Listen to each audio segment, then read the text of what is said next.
All right, Mike, thank you for joining and speaking with me and the audience. So, can you just give a brief background about yourself? Sure. Thank you. I've been in the business for going on 30 years now. Mm-hmm. I started, back in the middle 90s at a Nissan dealership, Mm-hmm. but I don't play musical chairs. Mm-hmm. I've been to three dealerships my whole life. It was Nissan, then it was at Coons Ford, and I was at Coons Ford for over 10 years. Mm-hmm. And I'm going on 18 years as of this past June 13th here. So I'm a So, senior sales rep. okay, awesome. So, can you talk to me a little bit about what you see the trends with Mercedes and how, you know, are people going towards more electric or they're staying more with gas powered vehicles? Like, what is just what you're seeing sort of on the front lines? It's an interesting question from this standpoint. Mercedes builds incredible cars. They're known for luxury. They're known for their coach work.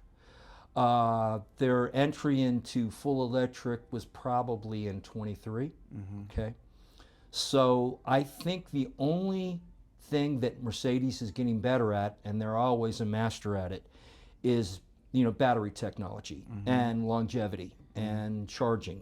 That's always the big taboo, or for people that are going to buy an electric car, especially if they take long trips.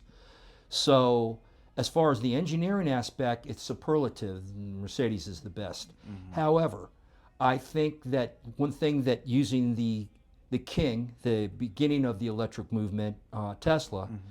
they tend to have better battery technology, and they, of course, build great motors. Mm-hmm. I'm not a real fan of their fit and finish and their coach work. That's just me. Mm-hmm. I'm not dissing their vehicles because people buy them, Right. obviously.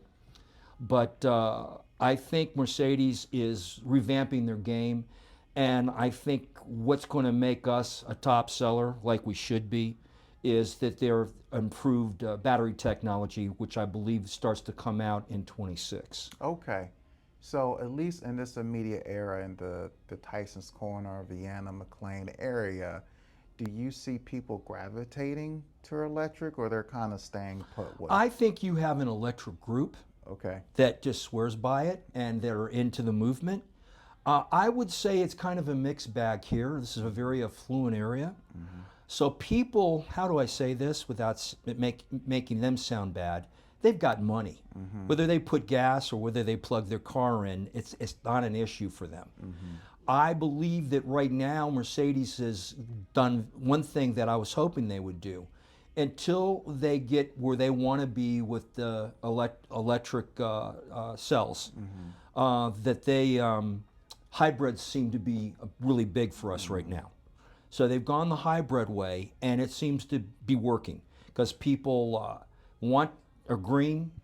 They want the electric savings. They also want to save money. When it Right. comes to, the whole government And incentives and subsidies. stuff. Yep. So I think right now hybrids are pretty strong for us. Okay.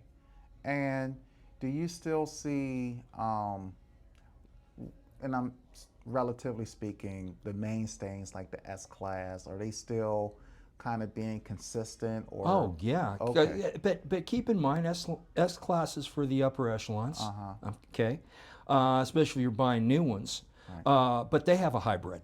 So if Okay. you're so inclined and you want it all, but you also want the electric movement, or better fuel savings and that duality of the gas electric motor, you got it with the S. Actually, that was one of our first hybrid vehicles. Oh, okay. But no, I mean I've driven BMW 7 Series. I've driven the Audis. They're top, Mm-hmm. both fantastic competitors. But I have to tell you, when you look at our history, when we built the first combustible, I guess they called it a carriage back then, but we built the first gas car. Mm-hmm. We've always been an innovator, Mm-hmm. and I just think dollar for dollar, we still build the finest luxury sedan with the S. That's our flagship. It's Awesome. just a beautiful car. How do a person that's interested in buying kind of start the process? Okay, every dealership is different Okay. to how they take their ups. We call them ups. Fresh people coming in to get information, do test drives, ideally buy a car if it works out that way. So we don't have any perceived up. The front desk receptionists, we've got two really awesome desk receptionists, thank God. They're gonna, if they can't find a salesperson, they'll come look for one. But more times than not, in the times that we're living in with tariffs and everything, it's, you know, when you have an up. So whoever gets there first wins. Okay, but for the experience of the customer, greet them with a smile. I want them to know that although it's a Mercedes, they're able to buy one regardless of where their budget is. But more importantly, regardless of whether they're buying a cheap vehicle or whether they're buying our top line, you're just as important as a client with whatever vehicle you buy, even if it's an off-brand. I'm more customer service and I'm more client related. I believe that I know the car backwards, forwards, and sideways, so I can answer all the technical questions. Right. But it's all about what's important to them and making that customer feel as comfortable with the whole process as possible. So, of course, when I greet a customer, first thing I do, unless there's a specific car that they want to come in on, I bring them back to my desk. I get a copy of their driver's license. And then what I do is, if they're not sure about what direction they go, pull up inventory on my computer, get an idea of what vehicle works best for them, whether it be pre-owned or new. Then we get that vehicle ready for a test drive. And test drives for me are very important because unless they're asking, okay, tell me about horsepower, torque, etc., and so on. More people are in the real world. I ask a customer, what did you like? What do you like right now about the vehicle you have? And what do you want a new Mercedes or a certified pre-owned Mercedes or a used Mercedes to give you that your other vehicle isn't?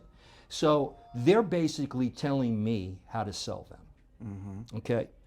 And then we go on a great test drive. And when I'm on a test drive, I'm finding out about the person. And then I reiterate, how do you feel about the ride? Are you comfortable?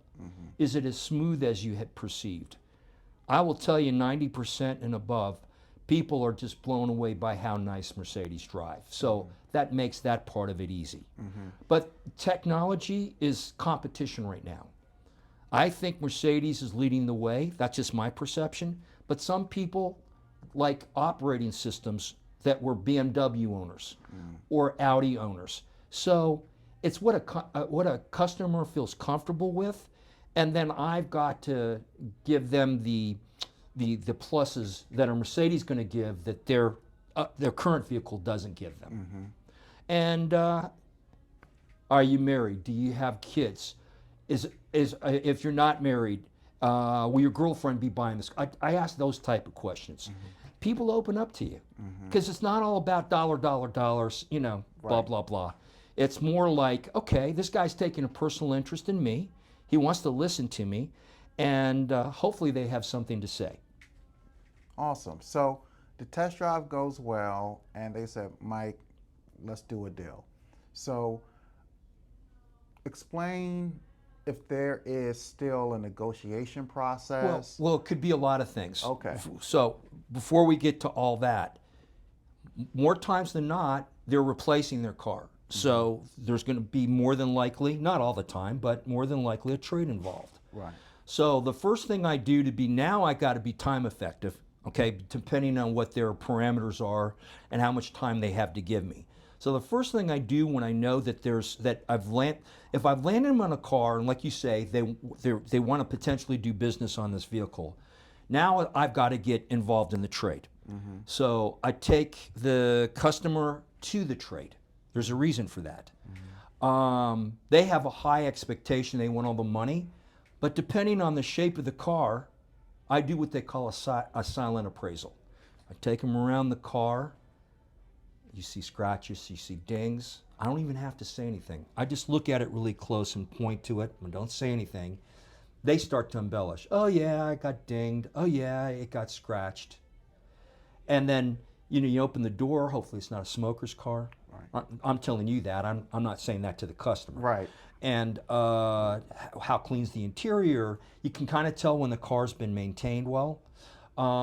It's all positive, but you know that they're going to be asking for all the money for the trades. That's what they're supposed to do. They have to look out for their wallet or pocketbook. So, but it's all positive. And regardless of the state of the car, I always give a compliment. I said, this looks in very decent shape, very good shape, or in great shape. I don't try to sugarcoat it. Right. Okay, because they're gonna be wanting money for their vehicle, but I also want them to get their thinking adjusted to what the reality of the shape of the car is. Right. So after I do that, after I've done that, I go to the manager's tower. I give them because I do a sheet, a trade appraisal sheet, give them the key. Now they're looking at the vehicle. Now we're going to get into the vehicle. If it's new, it's kind of an easy process. But if it's pre-owned, especially certified pre-owned, I started really as a pre-owned salesperson here, not a new car salesperson.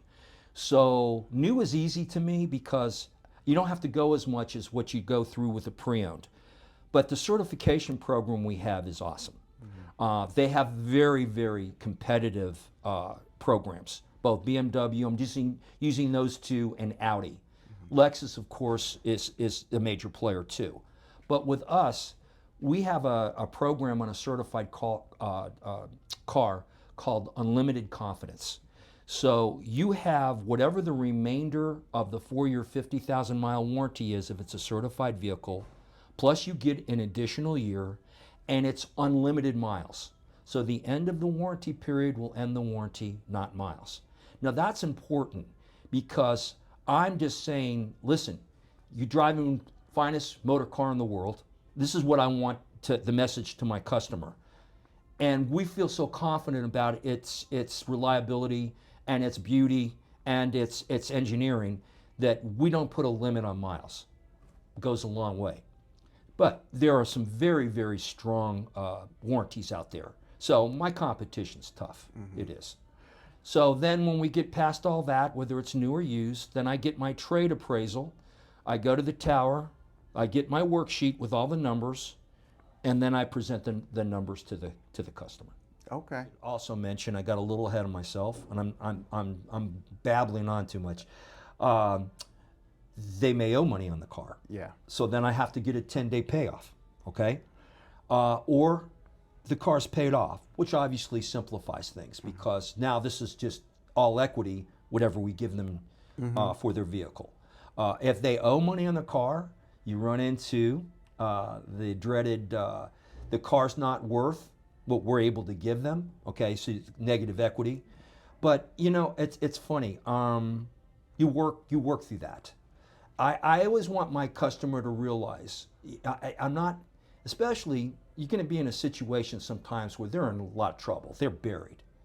But I'm always positive about it, and because of my expertise in the market, I may try to pull them away from a used car and try to go towards a new car because a new car will bury more negative equity than a pre-owned car is. So I have to gauge it depending on what their car is worth. Okay. And does that usually work out? Because I never heard of a technique like that putting someone into a new car to bury some of that negative equity. I will still go with the pre-owned car. Don't get me wrong. But I will offer better say it this way. I want to offer an option.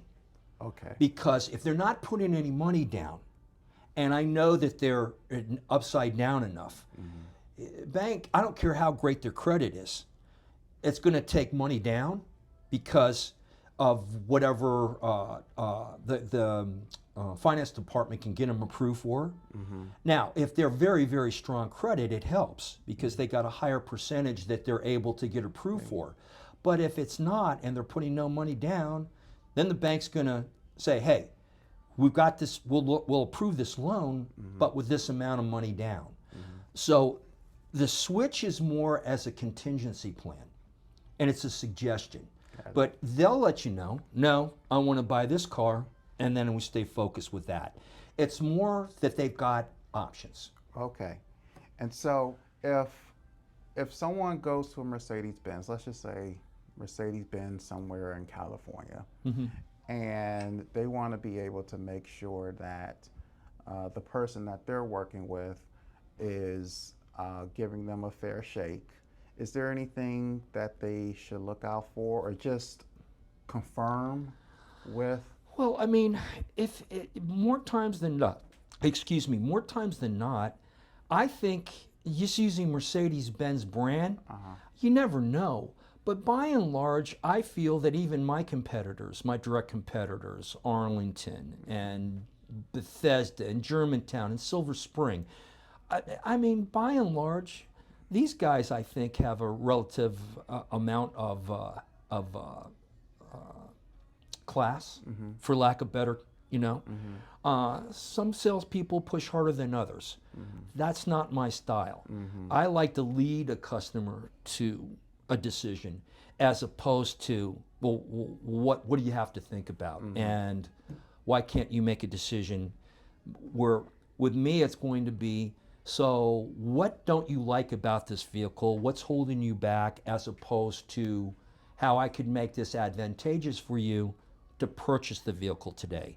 So it's more like, again, with them, talking with them, as opposed to now I'm getting, a little pushy. And again, all different styles work.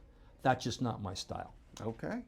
A lot of people dread coming to the dealership because they feel like, for a lot of reasons, Right. they're paying a lot of money. Right. This is their first experience with a Highline car. Right. And then they're very nervous, saying, do I even have the money to buy this car? Right. That's why I try to make them feel that, hey, regardless of what vehicle you buy, I want to give you the best possible service, obviously the best possible price, so that we can earn your business. Yep. That's more my approach. Yeah. Now, there are a lot of people that would probably say, he's all wrong. You got to go for the kill. And they may be right. It's just not my style. Right. That's just not the way I roll. Right. Is there any benefits? I mean, obviously getting the exact bill, but are there any other benefits of custom building your vehicle opposed to picking a new vehicle off the lot? Well, it's funny that you should say that, because what I'll try to do, and I've got a very savvy crew, I have an excellent management group, okay? So what they're going to do is, there may be a vehicle out there that's exactly what this customer wants. So now I'm bypassing anywhere from a 3 to possibly a 6 month wait for the car to get built and to be shipped here. If I've got that car out there and we're able to get it in the dealer exchange program, that's only on new cars, not on pre-owned. We go out and, hey, I've got great news. There happens to be a vehicle exactly equipped, color, etc., that you requested. And this is something I could go after. I would require a deposit if the dealership gives it up. Now, does that happen all the time? Not all the time, but sometimes you luck out. But we go through that scenario because, let's face it, sooner than later, if people are ready to buy, you don't want them to wait forever. Because I hate to say it, even with people that order cars, they can change their mind. Yeah. They can't. Hopping back to the financing, when you are working with a client or a future client, is there a process where you help them decide whether to lease or finance? Right. I mean, a lot of people come in knowing a lot of times what they want to do, whether it's leasing or financing. They tell you that up front. But depending on their scenario, and also here we're going back to possibly negative equity, there are ways to bury more negative equity in a new car, and even more so on a lease, to be very frank with you. So it really depends on the circumstances. Ultimately, you want to do what the customer wants to do. But also, you've got to give them choices so that they know that that you're looking out for their best interests, and you want to try to be able to put them in a car, regardless of what type of challenges arise. That's the best way to answer it. But more times than not, a customer comes in, I want to do a buy, or I want to do a finance. Now, if I'm able to, again, bury more of their negative equity, and they're going to say do a new car buy, I might point out the advantages of a lease. That doesn't mean they're going to do it, but again, it's just choices. If ultimately, if it's going to be a buy, then you stay to a buy. I'm not doing it to the point to where I'm saying, no, this is what you have to do. Right. It's more like, let me make a suggestion. Okay. But you know pretty quickly, I mean, especially if people buy cars, I tell you what, the customer is a lot smarter than they give themselves credit for. You've got the internet, you've got all the websites, you've got YouTube, we've got people like you. They're keeping us honest. And no, seriously, there's a lot of information out there. And I struggle with it because I'm old school, you know? When I was in high school, I went to a payphone to call my parents. I didn't have a cell phone. You know what I'm saying? Right. So it's all about Facebook. It's all about TikTok. I'm working to better myself in those areas, to be very frank with you. Okay. All right, well, Mike, thank you so much for your Sure, time, man. sure, thank you. I appreciate the opportunity to talk to you, and I think what you do is fantastic. All right. I wish you nothing but Thank success. you. And likewise, for those who are interested in buying any Mercedes, I will put Mike's information in the description. Take care.